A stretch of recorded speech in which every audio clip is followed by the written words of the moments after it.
Bapa di surga, terima kasih dan puji syukur malam ini kami boleh berkumpul melalui Zoom ini Tuhan, memuji-muji Tuhan, mendengarkan kebenaran firman Tuhan dan berdoa satu sama lain.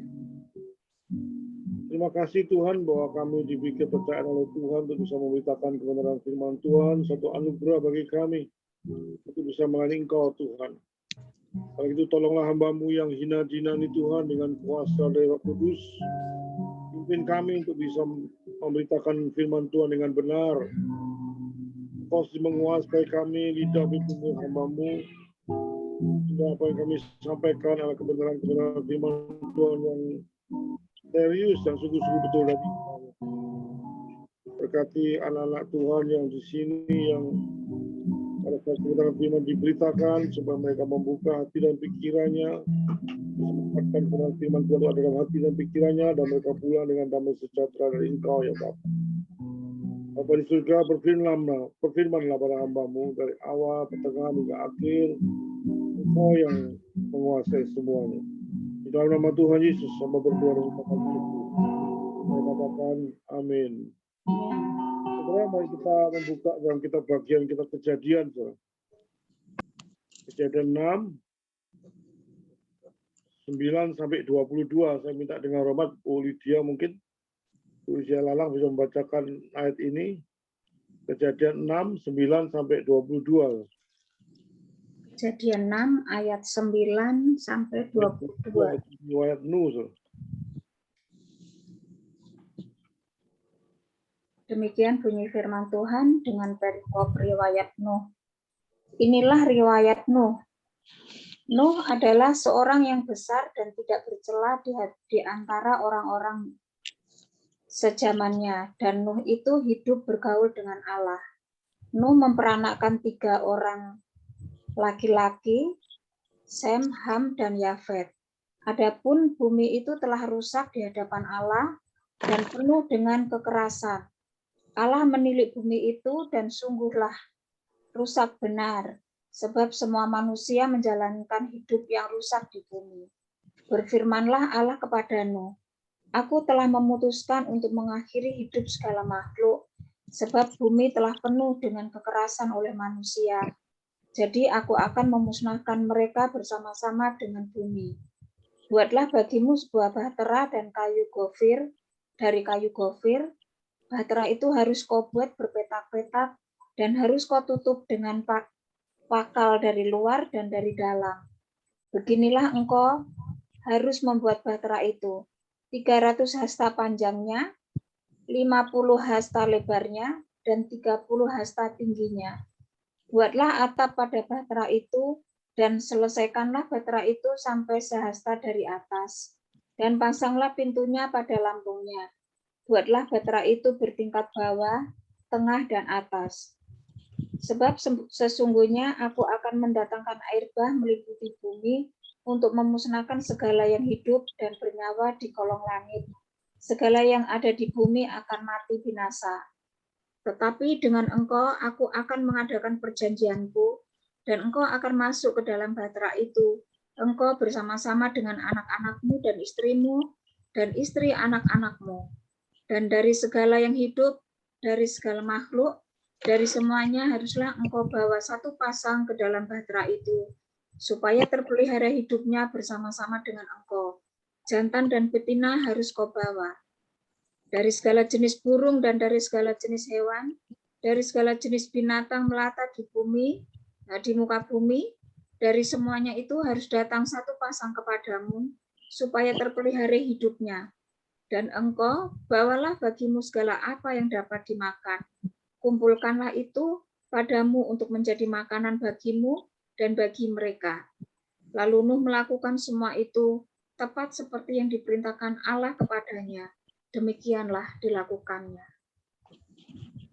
Terima kasih. Sama-sama, Terima Pak. kasih Bu Lydia sudah membaca firman Tuhan. Sama-sama, Pak. Yang cukup panjang, tapi saya ringkas menjadi 5 bagian yang saya jelaskan secara singkat, saudara.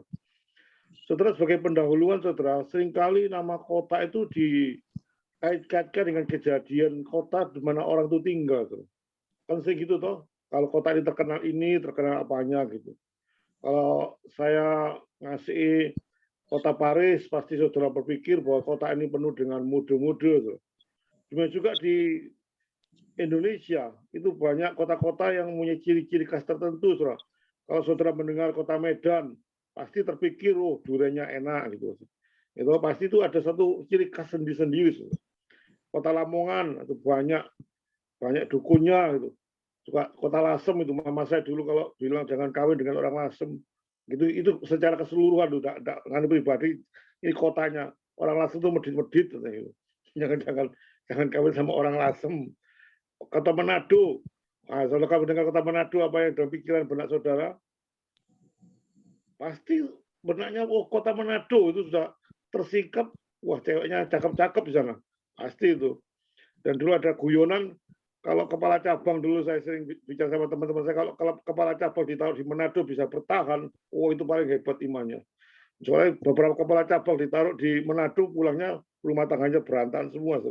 Jadi kota Manado terkenal dengan kota yang banyak ceweknya dan memang ada sesuatu negatif. Tapi itu secara keseluruhan, bukan individu. So, demikian Tuhan. Mula-mula Tuhan itu menciptakan dunia itu di dalam Kejadian 1-31, Tuhan itu memandang baik semua. Semua rasanya baik adanya. Tapi setelah proses itu terjadi, di dalam Kejadian 6-8, saudara lihat, Tuhan memandang semua manusia itu bejat semua.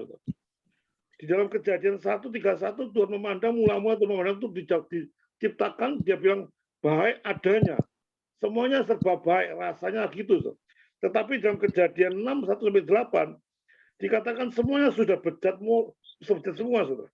Kalau membaca Kejadian 6-1-8, disitu katakan ada masalah perzinaan, kemabuan, dan sebagainya. Saudara.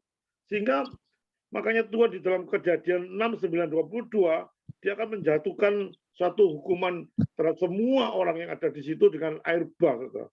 Karena memang orang sudah bejat total semuanya. Saudara. Banyak yang sebagian orang mengalami suatu kemerosotan moral. Saudara, malam ini kita bahas dalam Kejadian 6-9-22 secara singkat. Saya akan membahas dalam 5 bagian. Saya jelaskan satu persatu. Persatu, saya akan menjelaskan kepada saudara berapa bejatnya dunia satu. Bejatnya luar biasa. Saudara. Kedua, ada seorang orang bernama Nuh, ayat 9. Dan yang ketiga, bagaimana firman Tuhan itu bicara kepada Nuh. Apa yang dibicarakan kepada Nuh nanti akan saya jelaskan secara singkat. Yang keempat, saudara, respon Nuh terhadap firman Tuhan, apa yang responnya Nuh. Yang kelima, saudara, biarlah firman Tuhan yang saya bacakan ini menjadi suatu gaya hidup saudara, atau suatu ada yang makna yang dipetik dari firman itu menjadi kehidupan sehari saudara. Saudara.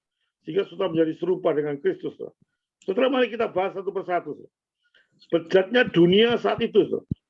Saudara, dunia itu bumi telah rusak di hadapan Tuhan, di hadapan Allah. Saudara, tapi ingat saudara, Allah kita itu Allah yang maha tahu. Sehingga setiap dosa yang sudah perbuat manusia di hadapan Tuhan itu tahu. Saudara. Jangan anggap kalau dosa-dosa yang saudara buat, itu saudara Tuhan nggak tahu. Itu satu kesalahan fatal. Saudara, Tuhan kita Yesus Kristus Allah yang maha tahu. Omnipresent, Allah yang maha hadir. Dan Allah yang maha tahu. Maka itu kalau saudara berbuat dosa, jangan anggap tidak ada tahu. Semua Tuhan tahu. Saudara keluar masuknya saudara dimanapun saudara 24 jam. Tuhan itu tahu. Saudara. Makanya hati-hati kalau saudara laki-laki sudah keluar kota sendirian di hotel, dipikir ada siapa-siapa, ada orang yang menawari sesuatu hal yang tidak baik, dipikir, oh ada siapa-siapa kok. Istri nggak ada, semua nggak ada uang, langsung bisa terjadi suatu transaksi. Saudara pikir, saudara. Di mana saudara berada, di situ Tuhan pasti berada. Sehingga pada waktu saudara melakukan sesuatu hal atau melangkah, itu mikir dulu saudara. Bahwa Tuhan itu ada sekitar saudara. Dan saudara waktu berbuat sesuatu yang jahat, Tuhan pasti tahu. Jangan anggap Tuhan tidak tahu. Sehingga pada waktu saudara berpikir demikian, saudara bisa membuang dosa semaksimal mungkin. Walaupun saudara sendirian, walaupun tidak ada siapa-siapa, saudara pikir bahwa Tuhan itu ada. Yang ke satu. Yang kedua, saudara, jangan anggap saudara di hadapan manusia itu kadang-kadang seseorang itu begitu luar biasa hebatnya. Saudara. Tetapi di hadapan Tuhan itu rusaknya luar biasa. Saudara. Ada banyak seperti itu, saudara, kasus terjadi. Saudara. Saudara, standar daripada kita hidup standar Tuhan, standar Alkitab, bukan standar manusia. Saudara, kalau kita hidup standar manusia, saudara, waduh, banyak sekali kecewa, saudara. Banyak sekali kamuflase, saudara. Istilah casingnya tuh yang begitu luar biasa hebatnya, tapi dalamnya rusak total. So, saya kasih contoh di pendeta di Surabaya. Saya bukan menjelek-jelekan pendeta di Surabaya, enggak. Maksud saya ini kasih contoh betapa casingnya itu bagusnya luar biasa. Sangat bagus. Sepasang suami istri sama-sama hamba Tuhan, sama-sama terkenal di Surabaya, gerejanya besar, cukup kaya, hartanya cukup banyak, kenalannya dengan pejabat-pejabat di Surabaya cukup terkenal, saudara. Kalau dengan seminar di Surabaya laris manis, saudara. Banyak gereja-gereja mengundang dia karena masalah keluarga. Kelihatannya rukun. Dua-dua itu di mana-mana rukun. Kalau membawakan suatu seminar keluarga itu rasanya enak gitu, rasanya mesra, rasanya nggak ada masalah. Secara kasat mata, saudara, pendeta ini sempurna. Saudara. Suami istri sempurna, HP-nya dua-dua saling dibuka, kalau jalan tuh gandengan tangan, macam-macam dia mengungkapkan ini loh hubungan suami istri yang begitu baik, dan dia dipraktekkan dan kehidupan sehari-harinya dibicara itu luas sekali suami istri. Itu casingnya, saudara. Dan dipandang sama orang semua, bagaimana dengan pendeta itu, dia pasti katakan itu baik. Saudara, ternyata apa yang terjadi, saudara? Beberapa bulan yang lalu, dia masuk satu berita, saudara. Sudah berapa tahun dia melakukan perzinahan dengan jemaatnya, saudara. Gak ada yang tahu, saudara. Dia orang kaya, dia orang banyak kenalan di Surabaya dengan Kapolda, dengan kepolisian, sehingga orang takut lapor, saudara. Tapi kali dia kena batunya, saudara. Yang dia lecehkan seorang anak konglomerat Surabaya juga, orang yang kaya di Surabaya. Sehingga papanya berani lapor. Dan di situ kena, saudara. Itu kena begitu kaget kabeh semua kaget, saudara. Begitu ternyata bertahun-tahun selama itu dia casingnya bagus, bertahun-tahun dia melakukan pelecehan seksual dengan jemaatnya. Dan berapa banyak jemaatnya lapor. Sekarang di penjara selama 15 tahun. Saudara, itu keadaan sekarang, saudara. Nggak bisa dilihat daripada casing, semua sudah pecah, saudara. Semua manusia sudah rusak total, saudara. Dia kejadian 6-8, saudara. Penekanannya pada dosa, saudara. Dalamnya dosa. Tapi kalau saya membaca terus pada kelanjutan pada kejadian 6-12, saudara, bukan lagi dosa itu dalam, tapi dosa sudah luas. Meluas dosa itu. Penekanannya bukan masalah dalamnya atau banyak itu, tapi meluas dosa itu. Dosa meluas berarti dosa satu nyeret pada dosa lain, sehingga dosa itu mengungkung saudara demikian rupa. Itulah keadaan saat Nuh itu hidup, saudara. Yang kedua, saudara, saya akan bicara masalah Nuh. Saudara. Nuh itu orang benar, saudara. Ia hidup benar di hadapan Tuhan dan dibenarkan oleh Allah karena iman. Saudara, saudara membaca Ibrani 11 ayat 7. Saudara. Nuh hidup tidak tercela. Saudara. Saudara jangan mengartikan Nuh itu hidup tidak tercela bukan berarti Nuh itu suci. Saudara. Tidak ada orang suci, tapi tidak bercela. Saudara. Beda tidak percaya dengan suci. Manusia tidak ada pernah sempurna kecuali pada Tuhan Yesus sendiri. Saudara. Ini bukti daripada iman pada Nuh bahwa di antara semua manusia bejat saat itu dia masih punya kondisi-kondisi yang baik. Saudara. Nuh berjalan dengan Allah, dikatakan di ayat 9, dan kejadian 5:22, saudara. Henok juga berjalan dengan Allah, saudara. Sehingga ia diangkat Allah ke surga tanpa melalui kematian, saudara. Itu Henok, saudara. Kenapa Nuh tidak diangkat? Itu satu pertanyaan yang sering diajukan pada saya. Kenapa sih kadang-kadang kita itu membeda-bedakan, saudara? Henok dikatakan berjalan dengan Allah, diangkat oleh Tuhan ke surga tanpa melalui kematian. Kenapa Nuh kok tidak? Tetapi kenapa Petrus yang menyangkal Tuhan gitu mati-matian tidak dihukum? Kenapa Safira dan Ananias yang cuma membujuk satu perkara langsung dihukum mati? Saudara, pertanyaan-pertanyaan muncul seringkali diajukan pada saya. Saudara, 1-2 hamba Tuhan sakit, dua-dua sama sakit. Satu disembuhkan, satu mati. Jadi kita nggak bisa tahu, saudara. Dan itu semua ada kedaulatan Tuhan. Sehingga pada waktu 2 hamba Tuhan itu satu sembuh, satu sakit, saudara. Yaitu memang suatu anugerah Tuhan, suatu keputusan Tuhan. Itu misteri Tuhan yang saudara tidak bisa masuk ke ranah situ. Saudara. Karena pikiran kita itu sempit, nggak mungkin kita meramasi Tuhan dengan begitu luasnya Tuhan. Saudara, sehingga ada banyak hamba Tuhan hati-hati kalau sudah sembuh penyakitnya. Jangan sampai pengalaman dia sembuh itu dilontarkan pada orang lain. Saudara-saudara, saya sudah sembuh dari diabetes, saya sudah sembuh dari kanker. Orang-orang harus sembuh seperti saya. Nggak bisa situ. Satu orang sembuh memang itu pengalamannya dia sendiri. Pengalamannya dia tidak bisa dijadikan doktrin untuk pengalaman orang lain. Dia disembuhkan, mungkin orang lain tidak sembuhkan. Jadi hati-hati dengan suatu ajaran-ajaran, oh saya sembuh, semua masih sembuh. Belum tentu. Karena satu orang pribadi lepas pribadi itu berbeda-beda cara Tuhan menangani. Dan kita harus menerima apa adanya cara Tuhan menangani. Bukan mengatur Tuhan. Bukan mengatur alasan kita, pengalaman kita dijadikan patokan pada orang lain. Tidak bisa. Saudara, hidup Nuh di tengah-tengah orang yang bejat. Tapi Nuh tidak berbuat sesuatu apapun. Ini yang menjadi patokan bagi saya. Yang saya katakan harus ditiru. Di tengah-tengah kota yang begitu bejat, saudara. Katakan semua bejat, dikatakan ada 8 orang. Cuma hebatnya ada mantu-mantu Nuh, anak-anak Nuh mungkin ada 8 orang. Yang cuma bisa hebat. Nuh tidak terpengaruh sama sekali satu keadaan yang begitu rusaknya, saudara. Ini yang dipuji-puji oleh Tuhan, saudara. Di tengah-tengah situasi kondisi apapun yang membuat saudara itu kacau, saudara. Saudara tetap memuji Tuhan. Di tengah-tengah apapun semua korupsi rasanya tidak enak, saudara tetap ikut Tuhan. Saudara, itu baru anak Tuhan, saya sering katakan. Anak Tuhan harus ada berbeda dengan duniawi. Bukan dengan sombong, tapi dengan keberbedaan. Ada masalah, iya ada masalah. Banjir satu, banjir kabeh. Tapi bagaimana cara menangani banjir? Beda dengan orang-orang dunia yang menangani banjir. Kita dengan sukacita menangani. Bukan dengan bersyukur-syukur Tuhan. Kita akan syukur di dalam segala hal. Itu Nuh, saudara. Yang ketiga, saudara. Firman Tuhan kepada Nuh itu apa? Saudara? Ayat 13 sampai 21. Saudara. Setelah Tuhan melihat bahwa dunia itu sudah rusak total, saudara. Dia memberitahu pada Nuh tentang apa yang diperbuat di dunia ini. Dia akan mengeluarkan satu hukuman dengan air bah. Disinilah Allah kita itu adil. Saudara, keadilan itu bukan demokrasi, saudara. Tuhan melihat semua bejat. Semua bejat. Ada 8 orang yang begitu luar biasa hebatnya. Dia tetap menghukum orang-orang jahat. Bukan keadilan, bukan demokrasi. Saudara, keadilan itu walaupun 1000 orang menentang saudara. Kalau kebenaran, ada kebenaran. Jangan sampai mundur. Oh, semua orang gitu kok. Ya sudahlah, kita ikut-ikutan demokrasi. Nggak bisa. Saudara. Keadilan itu harus dibuang demokrasi. Saudara. Dan Allah menciptakan kepada Nuh apa yang harus diperbuat oleh Nuh. Saudara. Dan juga orang-orang dunia supaya tahu bahwa orang-orang yang jatuh tidak bisa luput dari hukuman. Saudara. Sehingga orang baik itu juga melihat keadaan seperti itu. Dan saudara, apa yang Tuhan firman kepada Nuh, apa yang kita perbuat pada Nuh, kita pelajari satu persatu. Saudara. Dia dikatakan, Nuh, aku akan mencurahkan air bah. Saudara. Saudara, apa dimaksud dengan air bah? Saudara? Air bah itu beda dengan hujan. Saudara. Memang air bah itu hujan. Saudara. Tapi hujan yang diturunkan di atas cakrawala. Air bah itu hujan yang diturunkan dari atas maupun dari bawah. Saudara. Itu air bah. Saudara. Berarti air bah ini tampak disertai mendung. Saudara.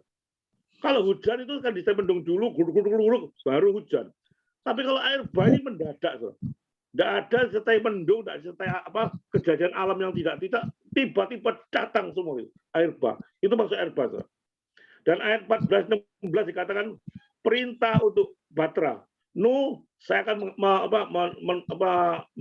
menghukum kota ini dengan satu air bah. Saudara. Dan sementara kamu jadi orang-orang baik, kamu buat Batra, saudara. Saudara, apa artinya Batra, saudara? Bahasa Inggrisnya itu namanya ARK. Saudara. ARK itu artinya kotak besar, saudara. Kotak yang besar, bukan perahu. Kotak yang besar, ukurannya sudah ditentukan oleh Tuhan. Panjangnya 300 hasta, lebarnya 50 hasta, tingginya 30 hasta. Saudara. Kalau di sentimeter, kan saudara, kira-kira panjangnya itu 135 meter. Kotaknya yang dibuat Nuh, saudara. 130 meter, lebarnya itu kira-kira 22,5 meter. Tingginya itu 13,5 meter. Itu kotak yang harus dibuat oleh Nuh. Dan di dalamnya Tuhan memberitakan pada Nuh harus ada loteng. Ada tingkat-tingkat, ada binatang, ada manusia, ada tingkatan-tingkatan. Setelah kenapa sampai Tuhan memberikan satu perintah pada Nuh untuk membuat satu kotak yang begitu besar. Karena inilah jalan keselamatan satu-satunya yang Tuhan berikan kepada Nuh. Karena banjir itu meliputi seluruh dunia. Bahkan setinggi gunung dikatakan. Sehingga tidak ada satu pun bisa selamat kalau tidak melalui Batra Nuh. Itu dimaksud Tuhan. Dan Batra Nuh itu antitipe daripada Tuhan Yesus. Di mana pada waktu perjanjian lama Nuh disuruh membuat Batra Nuh itu merupakan satu-satunya keselamatan. Kalau kamu mau selamat Nuh, masuk kamu, istrimu, anak-anak, menantu ke dalam Batra ini. Karena di luar Batra ini semua seluruh dunia akan hancur. Karena banjir ini bukan banjir lokal. Ini banjir seluruh dunia. Sampai setinggi gunung. Dan 40 hari full hujan. Saudara 2 jam, 3 jam hujannya luar biasa, derajat Jakarta banjir. Ini 40 hari banjir dari atas juga dari bawah. Saudara. Buminya dibuka sama Tuhan, atasnya dibuka. Saudara. 40 hari. Saudara. Dan ini merupakan satu antitipe Tuhan Yesus. Di mana Tuhan Perjanjian Lama hanya melalui Yesus Kristuslah kita diselamatkan. Perjanjian Lama hanya melalui Batra Nuh lah Nuh bisa diselamatkan. Ini antitipe, antitipenya. Itu jelas sekarang bagaimana ayat 14-16. Saudara adanya perjanjian ayat 18. Saudara menunjukkan apa? Tuhan itu tidak menghukum secara membabi buta. Dia melihat ada anak benar, ada 8 orang benar. Dia mengadakan perjanjian dengan Nuh, saudara. Supaya Nuh bisa selamat, saudara. Dan Nuh menanggapi dengan baik, saudara. Dengan iman, dengan kesetiaan, dan ketaatan kepada Tuhan. Dia tidak pernah sia-sia, saudara. Dan Tuhan membuat satu perjanjian dengan Nuh. Nuh, ini aku mau basmi semua dunia ini hancur semua.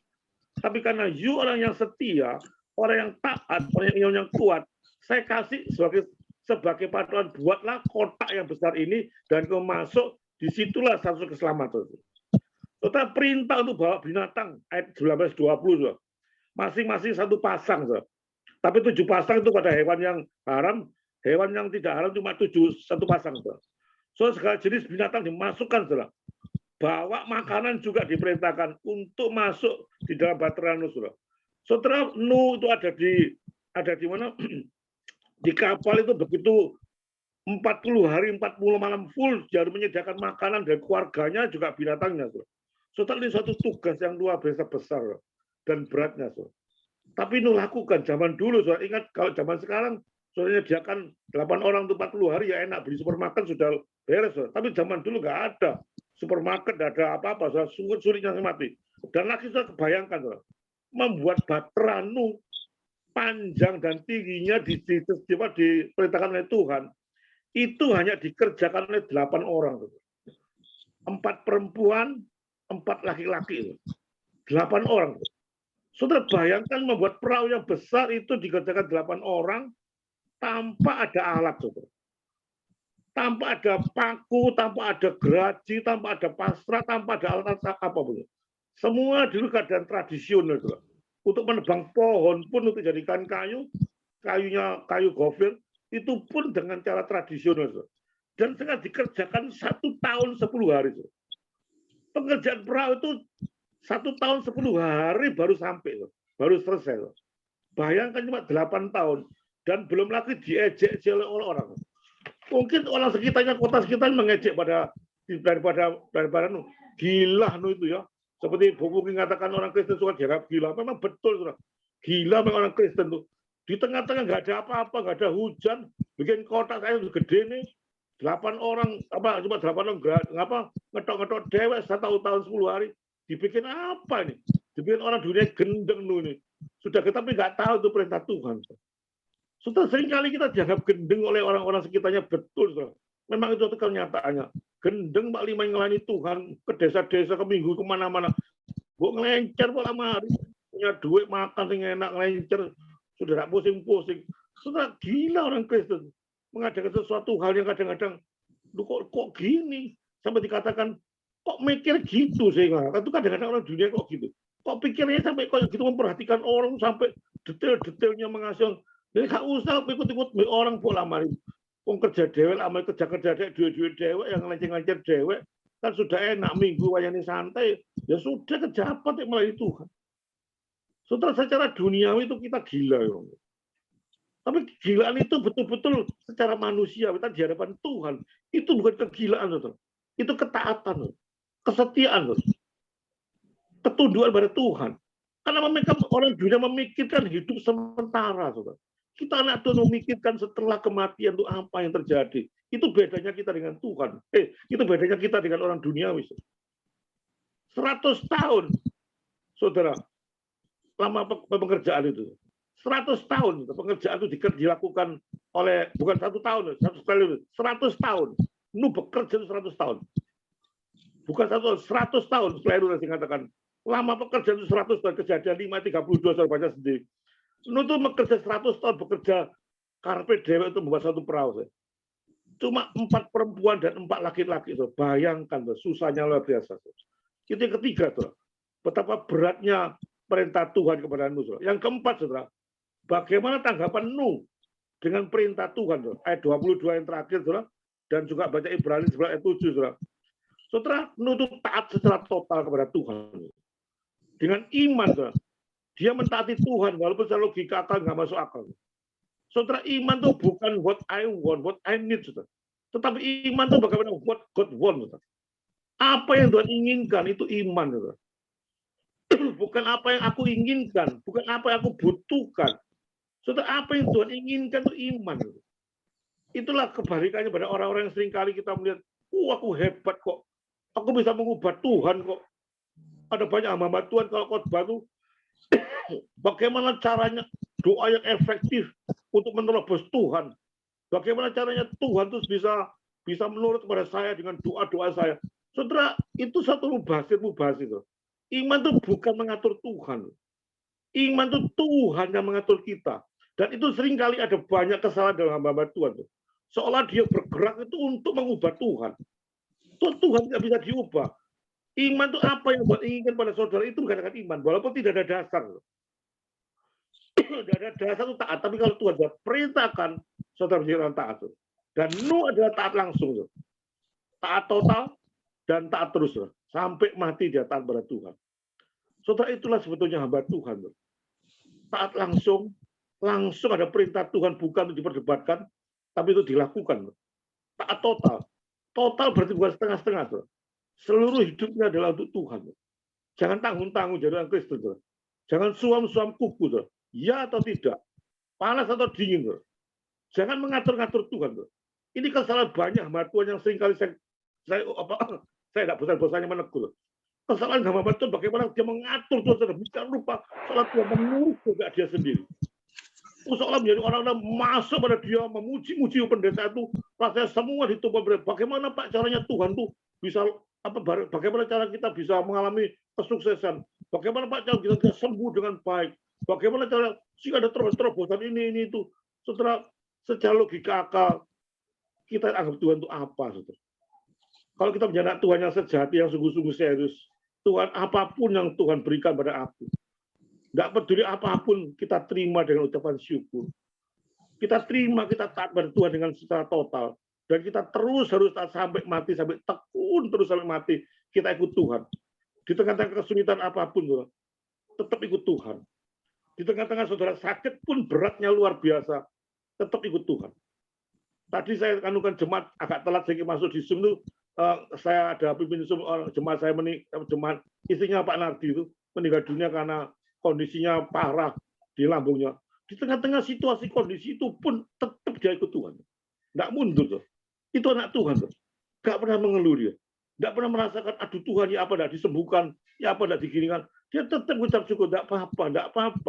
Nggak ada masalah kita, Tuhan memberikan penyakit, tidak masalah. Kita usaha, ya tetap usaha. Ada dokter, ada obat, ada suster, kita usaha. Tapi kita nggak ngomel-ngomel sama Tuhan. Dan ketika ngomong Tuhan, aku kok dikasih sakit, dan aku enggak. Aku kok gini, aku melayani Tuhan begitu banyak, lu kok mau sakit. Aku melayani Tuhan gini begitu banyak, lu kok mau aku enggak punya duit. Seringkali ngomel, seringkali diri sendiri menjadi satu supaya Tuhan balas, itu istilah kasarnya. Setelah kita anak Tuhan itu jongkos, katakan dolos itu jongkos. Ya sudah terima apa adanya Tuhan. Terima apa adanya perintah Tuhan, saudara. Dan ini dilakukan oleh Nuh, saudara. Saudara, ayat terakhir, saudara, bagaimana sikap saudara menangani setelah saya tunjukkan riwayat Nuh, saudara. Saudara, walaupun saudara tidak ada dasar apa saudara minta, tapi dengan iman percaya pada Tuhan Yesus. Tidak ada dasar saudara minta pada Tuhan, tapi kalau dengan iman, saudara yakin Tuhan akan memberikan yang terbaik. Dan pada saat saudara Tuhan memberikan pada saudara, jangan pernah ngomel. Jangan pernah milih-milih. Jangan pernah mendikte Tuhan. Cara-cara ini yang cara yang begitu saya mendengarkan banyak hamba Tuhan modelnya seperti gini, saya bikin-bikin milih-milih kalau diberikan sama Tuhan. Saya dengar kesaksian hamba Tuhan itu dengan mata kepala saya sendiri waktu saya kebaktian, saya diajak teman. Seorang hamba Tuhan minta sama Tuhan, Tuhan, aku minta apa? Minta sebuah mobil, kok. Tuhan kasih Innova. Loh, pada waktu dikasih Innova, pendeta tuh ngamuk. Loh Tuhan, anak raja kok dikasih Innova sih? Tolong Fortuner Tuhan. Ini Innova itu kan cuma bagian orang-orang biasa. Saya kan hamba Tuhan terkenal. Loh ini cuma saya kenyataan dia bicara mimbar. Tuhan itu cinta sama saya. Tuhan tuh begitu memperhatikan saya. Dia taat pada perintah saya. Berikan foto. Tiba-tiba 2 minggu lagi, Innova itu diganti sama Fortuner, sama seseorang. Wah, jemaahnya tepuk tangan semua. Kira-kira 2 bulan lagi tidak terima dia. Fortuner bosan, minta apa? Diganti apa lagi? Nggak tahu tuh kesaksian itu bojo apa enggak, saya nggak ngerti. Saya tidak bisa membuktikan, tapi saya tarik dari kesimpulan itu, saudara. Cara-cara seperti ini, cara-cara licik. Cara-cara jahat di mata Tuhan. Menarik-narik Tuhan dengan keinginannya dia dipenuhi, merasa, dia hebat. Ini loh doa saya bisa merubah Tuhan. Ini doa saya bersyukur merubah Tuhan. Saya minta Innova, tidak mau saya kotor dikasih. Kotor tidak mau dikasih sama Tuhan. Setelah ini satu penghinaan pada Tuhan. Sudah dikasih sepeda, dikasih becak, syukur pada Tuhan. Kok bingung-bingung? Apapun dikasih sama Tuhan, syukurlah apa yang Tuhan berikan. Tuhan diberikan satu penyakit apapun, syukur. Paulus diberikan penyakit oleh Tuhan. Cukuplah kasih karunia-Ku kepada Tuhan. Justru dalam kelemahan ada kekuatan. Apa Paulus ngomel? Saya ngelayani Tuhan tuh habis-habisan loh. Penyakit kok muncul terus, saya tidak karu-karuan. Duri dalam daging. Apa Paulus ngomel? Coba saya tunjukkan ayat mana Paulus ngomel. Tidak pernah ngomel. Dia terima apa adanya. Demikian Nuh, sudah 100 tahun dia mengerjakan kapal ini, sudah dengan 8 orang. Diejek itu banyak sekota, saudara. Sekota itu penuh dengan kebejatan, saudara. Tapi dengan kebejatan itu terus Nuh berjalan dengan baik. Tapi apa yang terjadi? Setelah kejadian 100 tahun dia membuat Bahtera Nuh, disuruh masuk semuanya, akhirnya Tuhan membuat satu bencana air bah. Semuanya mati semua, saudara. Kecuali Nuh 8 orang. Saudara, biarlah firman ini menjadikan suatu pedoman bagi saudara dan saya. Tetap mencintai Tuhan, menurut Tuhan apa adanya. Jangan mendikte-dikte Tuhan. Kita yang didikte oleh Tuhan, bukan kita mendikte Tuhan. Dan kita menjadi anak Tuhan, menjadi anak Tuhan yang taat langsung, taat total, dan taat terus sampai saudara mati, bertemu muka dengan Tuhan. Amin, saudara. Siapa bisa menambahi atau ada suatu pertanyaan? Ada yang mau merespon firman Tuhan?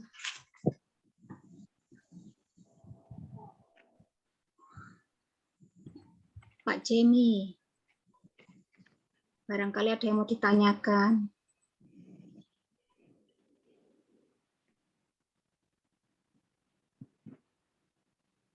Pak Martin, mungkin ada kesaksiannya. Pak Martin banyak kesaksian ini, banyak pengalaman.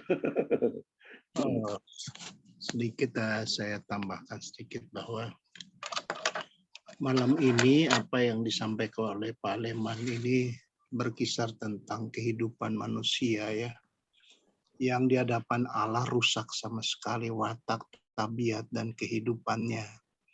Berbicara tentang dosa yang luar biasa, yang tidak diperkenankan lagi Allah itu, membuat Tuhan itu marah.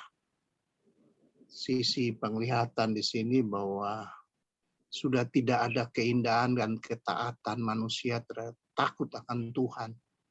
Ini benar-benar sangat menjijikkan bagi manusia. Kalau dibilang kehidupan manusia menyebabkan Tuhan itu marah dan menghukum dengan suatu bencana yang luar biasa. Sangat menakutkan kalau kita berbicara tentang dosa kita manusia ya, yang membuat hati Allah itu luar biasa sedih melihat kita manusia. Terutama apa yang dilihat dari pandangan Pak Leman ya. Pada kehidupan saat ini bergereja harus bercermin dari kehidupan bagaimana Tuhan mau dari kita. Bukan bercermin dari apa yang kita mau. Kalau kita mau pasti emosional, ada rakus, kesombongan. Itu timbul pada sisi manusia ya. Itu yang Pak Leman tadi sombong. Ketika kita yang diberkati dengan Tuhan menjadi sombong, itulah kita tidak melihat itu, ya. Tidak bersyukur pada Tuhan, hal-hal yang kecil malah kita lebih jadi tambah rakus. Nah, ini kehidupan manusia ya, kita semua ya. Siapapun dia, kebetulan dilihat bahwa kenyataan kita mau coba tutup di hadapan Tuhan itu tidak bisa. Tuhan tahu. Tadi Pak Leman sudah menekankan bahwa kadang-kala kita pikir Tuhan tidak tahu ya. Di mana kita ada kita buat, kita pikir Tuhan itu tidak tahu. Sebenarnya Tuhan itu tahu. Dia mau kita tuh mau nggak mengakui kita punya kesalahan di hadapan Tuhan. Bahwa kita tuh di hadapan Tuhan, Tuhan sangat marah sekali. Dan ini yang kita harus penting bahwa Tuhan mau lihat anak-anak Tuhan hidup dalam kebenaran, hidup dalam ketaatan, kesetiaan pada Tuhan, ya, bukan pada manusia, ya. Bagi manusia kita bisa menutup perilaku kita ya, tingkah laku kebohongan, ya. Tapi bagi Tuhan tidak mungkin, itu penekanan keras. Tadi khotbah Pak Leman ini menjadi cambuk untuk kita sebagai anak-anak Tuhan dalam kehidupan iman kita. Mungkin kita mau bilang lebih radikal lagi. Tuhan mau hidup yang sebenar-benarnya. Bukan kita tuntut suci. Tapi bagaimana kita sepantasnya orang-orang percaya itu hidup dalam kebenaran. Itu yang harapkan dalam pada khotbah ini, malam hari ini, supaya kita datang dalam berkat Tuhan. Ya kan? Kita mau dipakai menjadi berkat Tuhan, bukan jadi dosa-dosa yang bertambah-tambah. Apalagi kita bisa tipu jemaat dengan segala perbuatan. Nah, apa yang dikatakan firman Tuhan juga, kalau kita pakai ukuran-ukuran ini, nanti bahaya lagi. Tuhan kasih hukuman yang lebih parah. Apa yang terjadi dari hukuman air bah itu sangat marah. Tuhan sangat marah. Kalau kita lihat penderitaan orang-orang mengalami hal itu, sedih. Sedih sekali. Kenapa? Orang-orang yang tidak melihat bagaimana ucapan syukur, bagaimana Tuhan, berkat Tuhan dalam hidup ini. Saya berterima kasih apa yang malam hari ini dipikirkan oleh Pak Leman tentang soal dosa kita, kehidupan kita yang tidak benar. Supaya ini supaya kita mencerminkan bagaimana kehidupan kita sebenarnya sebagai orang-orang percaya ya. Takut akan Tuhan adalah permulaan ya, pengetahuan. Setiap orang yang menuntut ilmu pengetahuan apapun, awalilah dengan takut akan Tuhan. Terima kasih Pak Leman. Terima kasih Pak Martin. Itu memang suatu kejadian tuh sampai saat ini muncul gitu Pak Martin. Karena kita lihat satu pendeta-pendeta di gereja-gereja saat ini munculnya gitu. Ya. Jadi seorang pendeta itu tidak berani pada saat berkhotbah di mimbarnya itu menegur dosa, itu saya lihat jarang terjadi. Ya. Karena terjadi orang berani menegur, karena kalau ditegur ngamuk, jemaatnya hilang, bingung deh, nggak ada duit. Nanti jujurnya uang nggak ono. Nah, itu repot, kalau jujur dihubungkan dengan itu, jemaat pendeta tuh rasanya kudu megangi jemaat tuh rasanya kok ente-entean.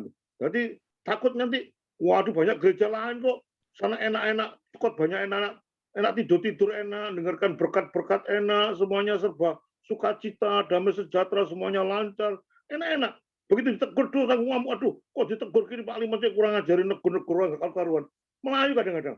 Dan kalau orang sudah melakukan itu, saudara, pendetanya yang kompromi. Ada orang berzina dibawa ke pendetanya. Oh, bukan orangnya yang ditegur, tapi rohnya yang ditegur.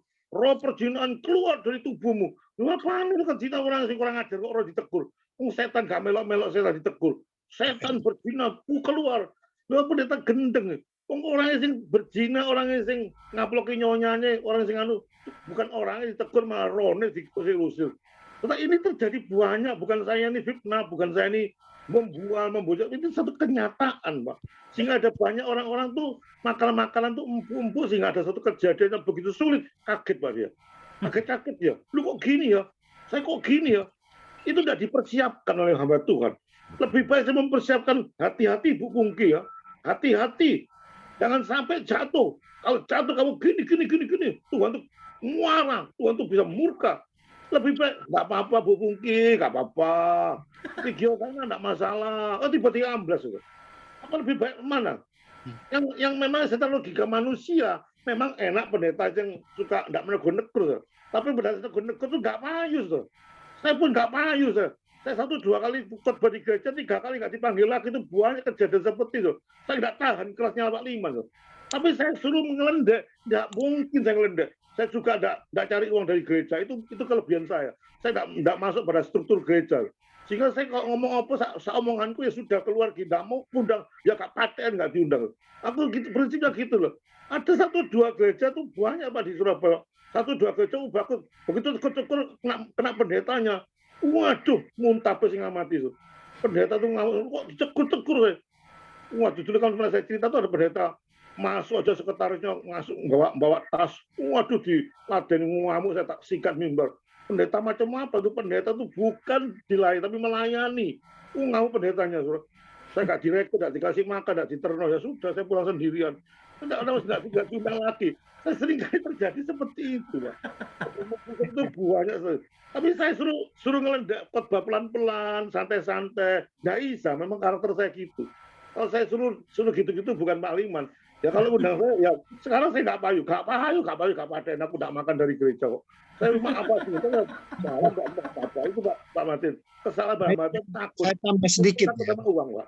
Saya Takut tambah sama uang gitu. Itu yang. Kalau saya nggak takut sama uang, saya kerja sendiri kok. Saya cari-cari uang sendiri, saya nggak. Itu bedanya hamba Tuhan. Kenapa hamba Tuhan itu begitu, saya sampai dia bilang sama saya, Pak Liman, jangan keras-keras gitu Pak Liman. Kalau saya keras, saya nanti dipecat sama majelis bingung. Kadang-kadang seperti itu Pak. Kadang-kadang seperti gitu modelnya Pak. Kadang-kadang takut keuangannya hancur, apanya hancur. Tapi kalau saya ikut Tuhan, nggak peduli. Yang penting saya bilang bagaimana saya punya 1.000 jemaat tapi semuanya kambing. Lebih baik punya 10 domba semua, aku bilang itu. 1.000 jemaatnya lu. Kalimat jemaatnya berapa dari jemaat? Gak apa-apa, gak paten, gak punya jemaat. Saya punya 10.000 jemaat. Saya punya teman tuh, itu gereja itu, saya terus terang ngomong YAS tuh. Itu teman mantu saya, Pak. Kalau dia sudah eker-ekeran sama saya, dia bilang, Pak Liman berapa jemaatnya? Saya ini gereja besar ada 10.000 lebih di Makassar, di mana Pak? Saya bilang nggak peduli lu 10.000 ajaran sesat ya sesat. Kerja apa punya 10.000 kambing, saya punya 5 orang domba semua. Jadi saya tidak peduli dengan orang-orang aturan macam-macam. Dia takut karena kehilangan kekayaan, kehilangan ketenaran, sehingga dia mudah kompromi. Itu kesalahannya Pak Martin. Yang saya lihat itu. Saya nggak bisa apa-apa ngomong itu. Itu orang tidak ada di dunia. Saya tambahkan sedikit Pak Leman. Saya nangkep apa yang Bapak nangkep ini, teman-teman semua melihat sisi positif ya. Bahwa dalam pelayanan khotbah kita harus terbuka hati menerima perubahan. Kritikal dalam rangka positive thinking. Artinya apa yang dikatakan Pak Leman ini kritikal bagi kehidupan orang kekristenan. Jadi hamba Tuhan koreksi sampai saat ini. Pembangunan tubuh Kristus itu saat ini mengalami perubahan drastis, Pak Leman. Sejak adanya new normal ini, COVID itu merubah tatanan gereja. Kalau dulu gereja mengadakan pertemuan fisik, sekarang harus pikir New Life hadir di sini juga, ya. Atau sisi positif kita lihat bahwa gereja waspada, besok tidak punya jemaat lagi. Karena kemajuan teknologi digital sampai saat ini, orang tidak ada pertemuan fisik, Pak Leman. Ini kehidupan minimal ke depan. Sehingga kita orang sekarang berpikir tentang sisi kemajuan teknologi digital. Orang langsung menerima kritikal begini. Gereja akan hidup ketika gereja melihat sisi-sisi pengembangan pembicaraan langsung dari siapa? Dengan penguasaan firman Tuhan ini. Positif bahwa selama ini gereja terkungkum oleh pemberita-pemberita yang ada penyesatan terjadi dengan kubu pemikiran-pemikiran yang tidak membangun iman. Nah, ini kritik kemarin saya menghadapi beberapa kritik pertemuan gereja di Jakarta juga begitu Pak Leman. Sinode-sinode memperhitungkan bahwa satu kali waktu new normal ini akan sapu bersih gereja, tidak ada lagi pertemuan fisik. Orang lebih senang channel teknologi kini, digital. Kenapa? Mereka langsung bertemu dengan kehidupan percakapan gini. Nah, ini makanya para hamba Tuhan harus waspada melihat demikian, kritikal. Sehingga ada kuesioner yang diberikan kepada PGI juga, Persekutuan Gereja Indonesia. Pikirkan abad berapa ratus tahun lagi, apakah gereja masih punya makna pertemuan fisikal, pertemuan langsung fisik, atau sudah digital, Pak? Karena orang lebih baik gereja dari rumah. Ada di situ dia bertemu dengan channel-channel begini yang memberitakannya. Nah, jadi saya kira itu bagus yang apa yang dikatakan ini, bahwa kita juga harus bisa siap menerima bahwa jangan sampai berita itu terlalu vulgar. Artinya begini, seolah-olah orang itu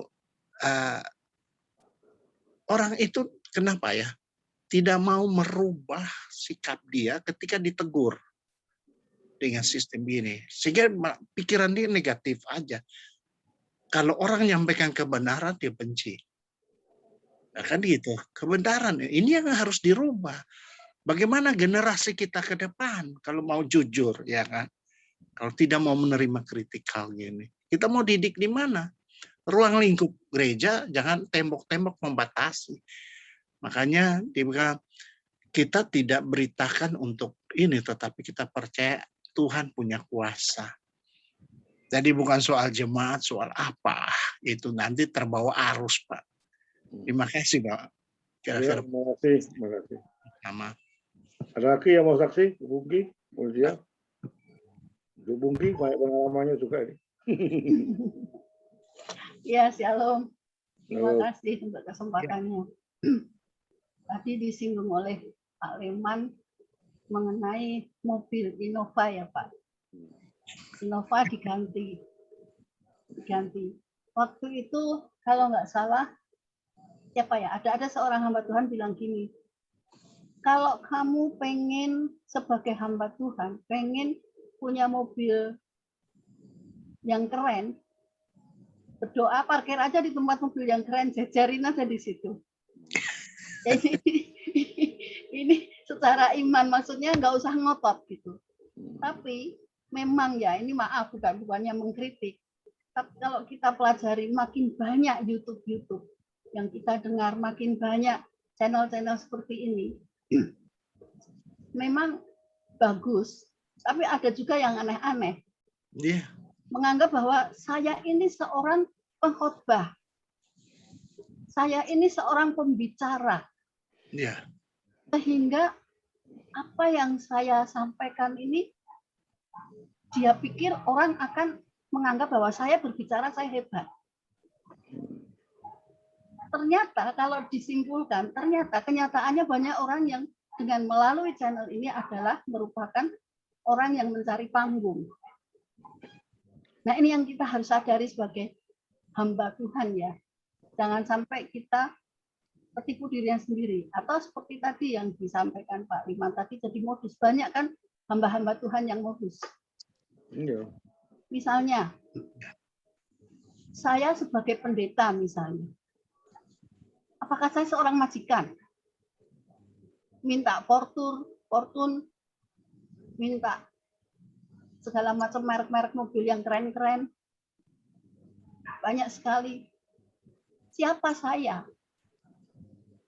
Sebagai gembala, saya lupa bahwa saya ini sebenarnya tidak lebih dari keset. Tadi Pak Martin sudah singgung bahwa kita tuh sebenarnya adalah pelayan. Yeah. Bukan majikan. Majikan kita tuh hanya Tuhan. Hanya Tuhan Yesus. Yeah. Jadi jangan modus-modus sama jemaat. Aku mau ini dong, aku mau itu dong. Apaan itu? GPV merendahkan sekali, padahal itu sudah berkat. Punya motor, terima kasih, naik, meningkat. Pasti Tuhan akan mengerti kebutuhan kita. Asal kita jangan modus. Yang sering kita lupa bahwa aku ini adalah bos. Aku ini adalah gembala. Berarti sekretarisku harus membawain tasku. Berarti jemaatku harus begini begitu. Dan kalau dia tidak mau khotbah yang menegur, itu sebenarnya juga modus. Yeah. Modus. Sayang sekali ya, kita ini makin kesini makin makin modus gitu loh. Ya ini bukan hanya seorang gembala saja, bukan hanya seorang pendeta. Jemaat pun juga deket-deketin pendeta supaya bisa begini, supaya bisa begitu. Ini yang harus makin ke sini kita memang harus semakin sadar ya. Siapa saya ini? Kita deketin aja Tuhan Yesus lah. Kalau mau turun muka, cari muka sama Tuhan Yesus aja. Itu pun Tuhan Yesus juga bisa bisa jeleh gitu loh. Apa sih jeleh itu? Nggak suka. Lu modus amat sih sama gua. Kita misalnya sebagai pemimpin pujian, misalnya seperti saya ini tidak mudah Pak. Banyak takutnya, Tuhan berkenan nggak sih? Tuhan begini nggak sih? Saya pelajari ini itu, saya persiapkan betul-betul, itu pun kadang-kadang meleset. Saya berusaha untuk saya tugasnya hanya ini. Ya, ayo kita kerjasama. Tapi bukan berarti saya yang hebat, saya yang wah. Saya tidak bisa menarik hadirat Allah sendiri kalau tidak ditopang oleh sekitarnya, oleh bapak-bapak ibu semuanya. Tidak bisa saya berdiri sendiri. Jadi itu aja yang saya sampaikan, Pak. Mari kita sadar bahwa kita ini bukan bos. Iya. Kita ini pelayan. Harus sadar. Jangan minta ini itu sama Tuhan. Jangan menuntut ini itu. Jangan minta dilayani. Kita melayani, Tuhan Yesus aja melayani kok. Amin. Datang untuk melayani, bukan untuk dilayani.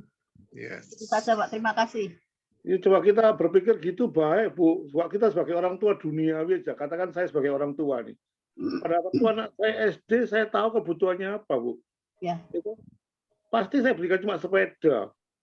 Kalau anak cucu saya tuh 1-2 tahun minta bom sama saya, Pak beliin granat, Bapak ngkong granat. Oh ya, tak beliin bom. Anak saya pegang main-main itu loh. Apa mesti gitu orang tua? Orang tua yang normal aja, orang tua duniawi tahu kebutuhan anaknya. Pada waktu anak saya SD, saya tahu ini butuh sepeda. Pada waktu SMP, butuh sepeda motor. Pada waktu SMA sama kuliah, ini pasti kejauhan juga butuh mobil. Jadi sebelum anak meminta tuh bapak tuh sudah tahu kebutuhan anak itu apa yang dibutuhkan tuh tahu. Dan pada waktu kebutuhan itu Tuhan berikan, pasti sudah Tuhan lengkapi. Maksud saya berikan anak pada anak saya, tak beli mobil ya, bensin mana Pak? Lu beli dewek, masuk gitu nggak mungkin loh. Tak beli mobil tapi bensin beli dewek, lah mobil disorong kan. Jadi saya sudah berani memberikan mobil, saya juga berani membeli bensin. Demikian juga Tuhan sudah kalau orang ngasih kita itu lengkap. Nggak separuh-separuh Tuhan memberikan tuh, lengkap, semuanya lengkap itu Tuhan berikan. Tapi ada aturannya, ada genanya. Tapi kalau anak SMP minta Ferrari, loh itu kurang ajar. Dan ada dua hal yang bisa memenuhi permintaan, Tuhan atau setan, itu aja. Kalau anak SD itu minta Ferrari, betul-betul dibeli, itu setan, pekerjaan setan. Jadi belum waktunya tuh diberikan anak SMP diberi mobil Ferrari, nabrak akal-karuan. Itu yang memenuhi setan. Maka hati-hati kalau kita minta, itu pikir ada dua oknum yang tahu keadaan saudara, itu setan atau Tuhan. Kalau begitu saudara salah meminta, diambil alih oleh setan, saudara terkukung oleh setan, mati. Kelihatannya enak, kelihatannya dikasih, mati. Seorang gereja pada waktu dulu, tahun berapa ya, kira-kira ada teologi kemakmuran dulu waktu Betani, saya tidak peduli. Betani gede-gedenya di Surabaya itu. Saya punya teman mengelamar di gereja sana. Saya punya teman yang ngelamar. Apa dia punya syarat? Syaratnya seorang hamba Tuhan itu mesti punya kijang, baru punya punya Innova waktu itu. Dia bilang, Pak, kenapa Bapak tidak diterima dari pendeta? Sudah S2, S3, sudah terima. Itu syaratnya di sana harus memenuhi ada Innova. Jemaatnya di PMP itu Innova semua. Cuma di PMP, kalau bagaimana seorang hamba Tuhan naik sepeda, sementara jemaatnya Innova, tidak cocok katanya. Jadi ini syaratnya dari hamba Tuhan ya masih harus pakai Innova. Nah, itu cara-cara duniawi yang kadang-kadang digunakan dengan cara-cara seperti itu. Modusnya luar biasa. Kalau nggak mengetahui, dia nggak mengerti kalau permintaan salah itu setan yang ngambil alih. Dia pikir, Tuhan yang ngambil alih. Belum tentu Tuhan. Tuhan itu kalau diambil alih, Tuhan itu ada sukacita, damai sejahtera, dan waktu yang menentukan. Waktunya menentukan. Kalau setan cuma enak sementara, pahit terusnya. Itu yang saya anggap bahwa hamba Tuhan mesti harus berani untuk merombak paradigma pikiran itu. Jangan mengatur-ngatur Tuhan. Jangan membantu Tuhan dengan cara-cara licik. Biar apa adanya Tuhan. Dan betul-betul bertanggung jawab di hadapan Tuhan. Kalau saya disuruh khotbah di Zoom ini, Bu, saya doa terus, mulai kemarin saya doa terus. Bahwa setiap apa yang saya lontarkan itu betul-betul bukan dari saya. Bu, sampai saya salah langkah. Bu, sampai salah statement. Bu, sampai salah ajaran. Sehingga semua tergantung mutlak pada Tuhan, bukan tergantung kepandaian saya. Aku betul semua bangsa mati soal semua tersedot pada dia, bukan tersedot pada Tuhan. Ciri khas seorang hamba Tuhan palsu membawa jemaat itu sama dia, mengutuskan. Dia tidak membawa jemaat pada Tuhan, tapi membawa dia pada dirinya sendiri, sehingga dirinya itu dicari oleh orang. Kita hamba Tuhan yang khotbah itu, saya sudah gini, saya sudah gini, saya sudah gini. Selama khotbahnya terus dia bicara diri sendiri. Saya sudah gini, sudah gini, sudah gini, sudah gini. Seolah tidak ada satu kecacatan. Kalau kemarin saya ditegur oleh orang, waktu khotbah, Pak Liman kalau khotbah itu jangan image-nya diobral. Pak Liman jangan sekali ngomong, saya ini orang berdosa, saya tidak bisa apa-apa. Loh, Pak Liman bagaimana bisa mengajari jemaat seperti itu kalau Pak Liman tidak melakukan kok berdosa? Pak Liman itu image-nya dijaga. Saya bisa ini, bisa ini, bisa ini, bisa ini. Saya begitu kudus benar, sehingga jemaat itu melihat, waduh Pak Liman hebat, saya hebat. Saya ngamuk, saya beritahu, ngopo saya bilang saya orang berdosa. Paulus itu saya bilang di antara semua orang saya manusia berdosa. Apa yang aku pikir baik sujud dosa. Justru saya ngajari jemaat itu, saudara. Jangan memandang image, saudara. Jangan memandang casingnya. Betul-betul dengan hati yang tulus. Saya kasih contoh dua orang berdoa sama Tuhan. Satu orang Farisi, satu orang pemungut cukai. Satu Farisi ngomong, Tuhan saya sudah gini, sudah berbuat, sudah macam-macam. Saya lakukan. Orang pemungut cukai, aduh Tuhan, aku orang berdosa. Tidak bisa apa-apa Tuhan, kok gini. Saya diterima siapa? Justru kita makin taat pada Tuhan, makin tidak ada apa-apanya sama Tuhan. Tidak ada apa-apanya. Kita ini nol, bahkan minus. Kalau kita bisa berbuat sesuatu yang baik, berpikir yang baik, bersikap yang baik itu karena anugerah, bukan kehebatan kita. Jadi kita itu tergantung mutlak pada Tuhan, itu sangat mutlak, luar biasa mutlaknya. Tidak ada satupun andil dalam diri kita. Semua itu karena Tuhan. Dan jika kita berpikir untuk Tuhan, katanya Paulus, fokusnya untuk Tuhan, oleh karena Tuhan, oleh Dia, karena Dia. Hidup kita bukan aku lagi, tapi Tuhan. Jadi mikir, sebelum sucar itu mikir, apakah itu kemuliaan Tuhan apa enggak? Apakah ini enggak betul apa enggak? Jadi mikir betul-betul sebelum bertindak. Itu sementara itu yang saya bisa katakan. Biarlah ini makin dewasa di dalam imannya untuk betul-betul, bukan saya ngajari Anda, tapi betul-betul fokus kepada Tuhan. Semua untuk Tuhan. Kalau ini semua untuk Tuhan, Pak Hari, Pak Martin, semua untuk Tuhan, tidak akan habis-habisnya. Karena ada kenikmatan untuk Tuhan. Kalau sudah untuk pribadi, aku hebat, aku menonjol kok, aku begini, ini karena aku ini kalau bukan aku, nggak mungkin jadi. Amblas, pasti amblas. Amblas suatu saat diamblas, pasti bosan. Suatu saat bosan tuh karena bujuri ngamuk, buyar ya. Jadi kalau Tuhan, apapun terjadi tetap jalan. Itulah maksudnya. Itu Pak Martin, Pak Bungki, terima kasih. Nah, terima kasih. Bapak tutup aja berdoa, tutup langsung doa firman Tuhan, Pak. Pak Martin aja, tutup doa Pak Martin. Tutup aja Pak Martin doa. Mari kita satu dalam doa, kita berdoa. Bapa di sorga, kami datang ke hadirat-Mu Tuhan. Kami boleh menikmati teguran firman Tuhan tentang kehidupan kami manusia. Dan kami mengakui di hadirat Tuhan, seringkali kami sebagai anak-anak Tuhan, hamba-hamba Tuhan, kami melupakan firman yang diharuskan benar di hadirat Tuhan, menegur setiap hal yang salah. Tapi kami lebih mengutamakan apa yang menjadi kebutuhan kami. Tuhan ampuni kami Tuhan, supaya kami dapat menjalani kehidupan kami sesuai dengan apa yang Tuhan mau. Tuhan, kami percaya gereja-Mu juga akan mengalami pembaharuan oleh karena kuasa Roh Kudus. Tuhan berkati Pak Leman yang sudah menyampaikan firman-Nya. Tuhan urapi dengan hikmat Tuhan, pakai dia lebar dengan kuasa Tuhan. Terima kasih Bapa, di dalam nama Yesus kami berdoa dan bersyukur. Amin. Lydia. Terima kasih Pak Leman. Bapak terima kasih kami telah mendengarkan kebenaran firman-Mu. Terima kasih Bapak, firman-Mu yang telah mengajarkan kepada kami untuk selalu merendahkan hati bahwa kami ini siapa Tuhan, kami hanyalah seorang hamba, kami hanyalah debu di bawah kaki-Mu Tuhan. Engkau telah menjadikan kami seperti biji mata-Mu. Engkau telah mengampuni setiap dosa-dosa kami Tuhan. Bapa, kami tidak layak di hadapan-Mu. Engkau melayakkan kami. Terima kasih Tuhan.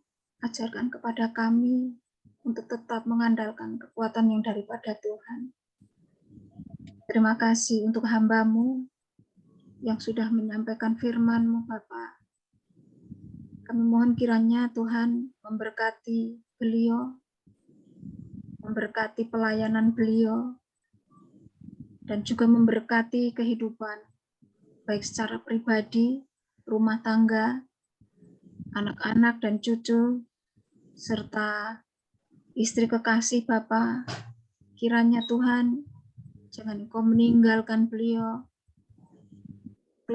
seluruh keluarga besar dari Pak Pendeta Liman, kami menyerahkan ke dalam tangan-Mu. Biar Tuhan, apapun yang menjadi pergumulan beliau saat ini, kiranya hanya Tuhan sendiri yang akan bekerja turut campur tangan dalam kehidupan beliau. Bapak, kami juga berdoa Bapak untuk Ibu Pungki yang Tuhan telah pakai untuk mengangkat sebuah pujian, untuk membawa kami naik ke hadirat-Mu. Terima kasih. Engkau berkati pribadi dari Ibu Pungki. Apapun Tuhan yang menjadi pergumulan Ibu Pungki, baik pergumulan perekonomiannya, pergumulan kesehatannya, pergumulan anak, menantu dan cucu, semuanya Tuhan, kami hanya serahkan ke dalam tangan-Mu.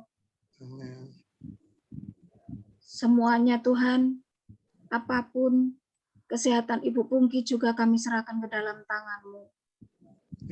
Terima kasih Bapa. Engkau pakai kehidupan Ibu Pungki boleh menjadi berkat bagi orang-orang di sekitarnya, baik di kiri kanan rumahnya Tuhan, maupun dimanapun Ibu Pungki berjumpa dengan orang-orang. Tuhan berikan kasih-Mu kepada beliau Bapak. Terima kasih. Kami juga berdoa untuk Pak Hari. Kiranya Tuhan tetap menopangnya.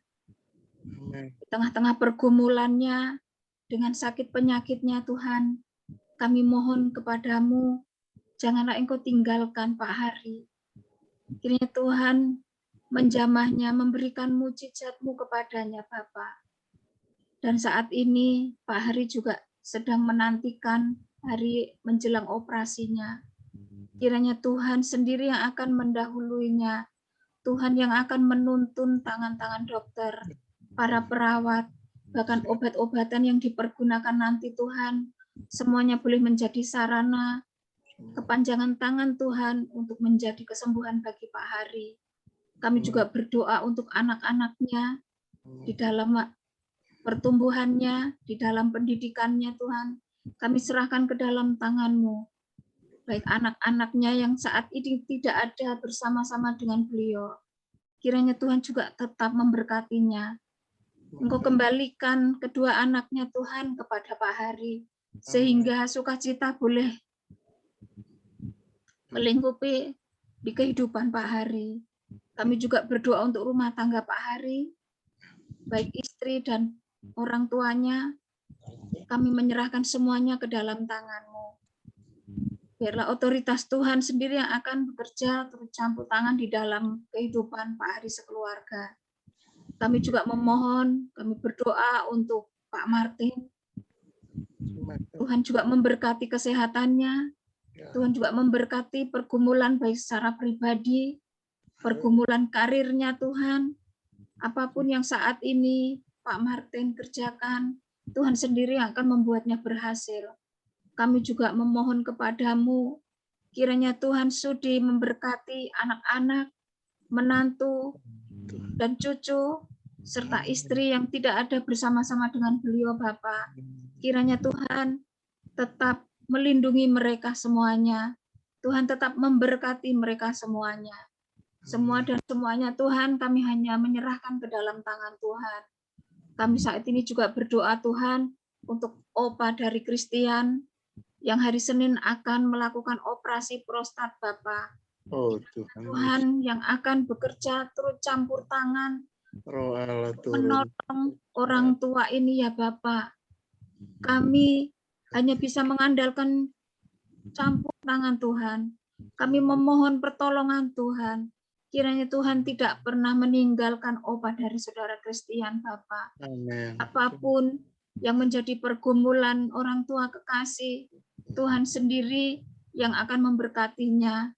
Tuhan sendiri yang akan menjamahnya dan memberikan pemulihan secara sempurna. Begitu juga kami berdoa untuk Christian dan orang tuanya. Kiranya Amin. Tuhan juga tetap memberkati baik segala usaha pekerjaan mereka Tuhan. Kami Amin. menyerahkan ke dalam tangan-Mu. Bapak, saat ini kami juga berdoa untuk Pak Edi Swito yang juga ada bersama-sama dengan kami pada malam hari ini. Apapun Tuhan yang menjadi pergumulan beliau, kami tidak tahu Bapak. Namun Engkau yang Maha tahu. Engkau Maha melihat Bapak. Sehingga Engkau pun, dan kami yakin Engkau pasti memberkatinya. Baik pergumulan pribadi, rumah tangga, keluarga besarnya, semuanya kami serahkan ke dalam tangan-Mu Bapak. Kami juga berdoa untuk saudara-saudara kami yang tidak ada bersama-sama dengan kami. Kami tidak bisa menyebutkannya satu persatu, Bapak. Kami mohon Engkau menilik mereka satu persatu. Engkau memberkati mereka satu persatu. Apa yang menjadi pergumulan mereka masing-masing, kami hanya menyerahkan ke dalam tangan-Mu. Perbuatlah seturut dengan kehendak-Mu ya Bapak. Kami saat ini juga memohon, kami juga berdoa untuk para hamba-hamba-Mu, para majelis, para pendeta, para pendoa syafaat, para misionaris Tuhan, dimanapun mereka melayani Tuhan. Engkau pakai mereka masing-masing Bapak. Engkau berkati pergumulan demi pergumulan mereka Bapak. Apapun yang menjadi kebutuhan mereka, baik kebutuhan finansial Bapak, kebutuhan tentang pelayanan mereka Tuhan, semuanya kami serahkan ke dalam tangan-Mu. Dan biarlah Tuhan sendiri yang akan memberkati mereka. Kami berdoa untuk gereja-gereja dimanapun berada Tuhan. Engkau memberikan keamanan di saat melakukan peribadahan ya Bapak. Tuhan, Engkau memberkati visi dan misi apapun Tuhan yang mereka rencanakan Bapak, semuanya ada dalam tangan Tuhan. Bapak, kami juga berdoa untuk bangsa dan negara kami yang saat ini juga masih terpuruk di dalam Omikron ini Bapak.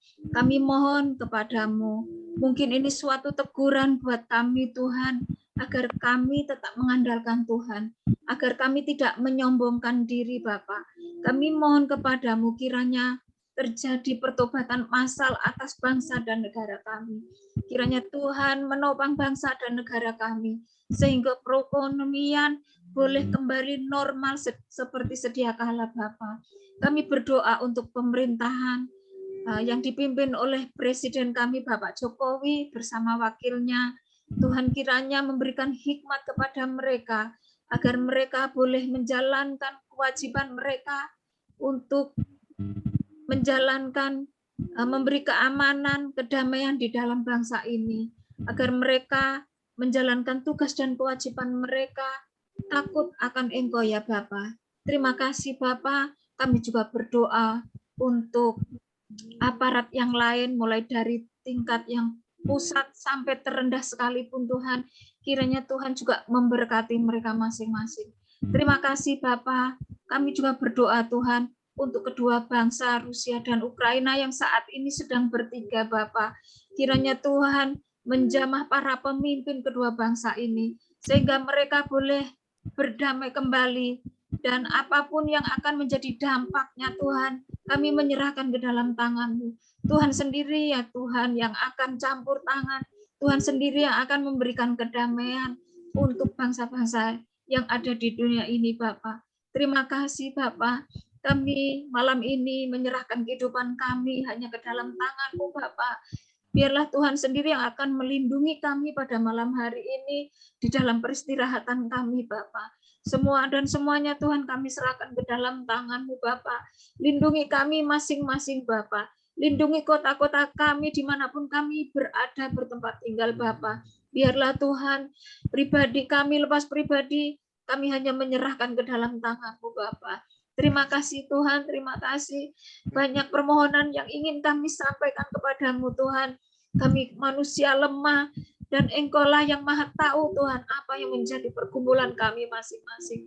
Dan semuanya kami serahkan ke dalam tangan-Mu. Berbuatlah seturut dengan kehendak-Mu atas kehidupan kami masing-masing. Terima kasih Tuhan.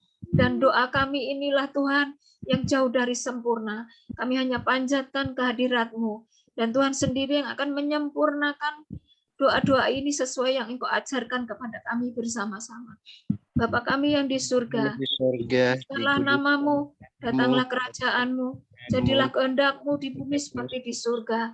Berikanlah kami pada hari ini makanan kami yang secukupnya, dan ampunilah kami akan kesalahan kami, seperti kami juga telah mengampuni orang yang bersalah kepada kami. Dan janganlah membawa kami ke dalam pencobaan, tetapi lepaskanlah kami daripada yang jahat, karena Engkaulah yang mempunyai kerajaan dan kuasa dan kemuliaan sampai selama-lamanya. Amin. Doa berkat saya serahkan kepada hamba-Nya.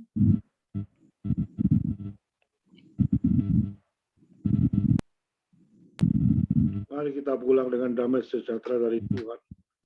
Bila Tuhan menyinari dan menguasai saudara, kasih karya berkenan dan kudus menguasai kehidupan saudara dari malam ini sampai seterusnya. Tuhan memberkati dan Tuhan berikan hidup yang kekal bagi saudara anak-anaknya. Terima kasih. Amin.